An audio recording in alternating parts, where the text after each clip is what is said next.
ചട്ടിയിൽ വടിച്ചെടുത്ത ചോറും 1 മിനിറ്റ് കൊണ്ട് ഇങ്ങനെ ആക്കി.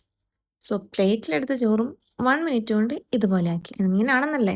വാ പറഞ്ഞു തരാം. കല്ലുമ്മക്കായൻ്റെ പുറം മുഴുവൻ വൃത്തിയാക്കിയതിന് ശേഷം അത് ഒരു കുക്കറിലിട്ടിട്ട് ആവശ്യത്തിന് വെള്ളം ഒഴിച്ചിട്ട് ഒരു 3 വിസിൽ അടുപ്പിക്കുക. വിസിലിന് ശേഷം ഇതുപോലെ ഉണ്ടാവും. അപ്പോൾ ആ ഇറച്ചി എടുത്തിട്ട് നന്നായിട്ട് കഴുകുക കേട്ടോ. ഒരു ചട്ടി എടുത്ത് ചൂടാക്കിയിട്ട് അതിതാ നമുക്ക് ഇത്രയാണ് കിട്ടിയിട്ടുള്ളത്. അതിൽ ഇച്ചിരി ഓയിലോ വെളിച്ചെണ്ണ ഒഴിച്ച് കൊടുക്കുക. 2 സ്പൂൺ മുളക് പൊടി, ഇച്ചിരി മഞ്ഞൾപ്പൊടി, ആവശ്യത്തിന് ഉപ്പ് ഇട്ടിട്ട് ഫ്ലെയിം കുറച്ച് വെച്ചിട്ട് വേണം കേട്ടോ മിക്സാക്കി കൊടുക്കാൻ വേണ്ടി. മിക്സാക്കി കൊടുക്കുക, നന്നായിട്ട് മിക്സ് ചെയ്യുക. അതിലേക്ക് നമ്മുടെ ക്ലീൻ ചെയ്ത് വെച്ചിട്ടുള്ള കല്ലുമ്മക്കായും കൂടെ ചേർത്ത് കൊടുക്കും. എന്നിട്ട് പിന്നെ വീണ്ടും മിക്സ് ഇച്ചിരി വെള്ളം കൂടെ ഒഴിച്ചു കൊടുക്കുക. അഗൈൻ മിക്സ് ആവശ്യത്തിന് കുരുമുളക് പൊടിയും കൂടി ഇടുക. വീണ്ടും മിക്സ് പിന്നെ അത് ഡ്രൈ ആയി വരുമ്പോൾ നമ്മുടെ കറിവേപ്പിലയും കൂടി ഇട്ട് കൊടുക്കുക. അഗെയിൻ മിക്സ് നമുക്ക് എത്രത്തോളം ഡ്രൈ ആയി കിട്ടണോ അത്രത്തോളം മിക്സ് ചെയ്ത് കൊടുക്കും. സോ എൻ്റെ ഒരു കൺസിസ്റ്റൻസി ഇത്രയാണ് കേട്ടോ. അങ്ങനെ ചോറെടുത്തു, അതിൻ്റെ മുകളിൽ കല്ലുമ്മക്കായം വെച്ചു.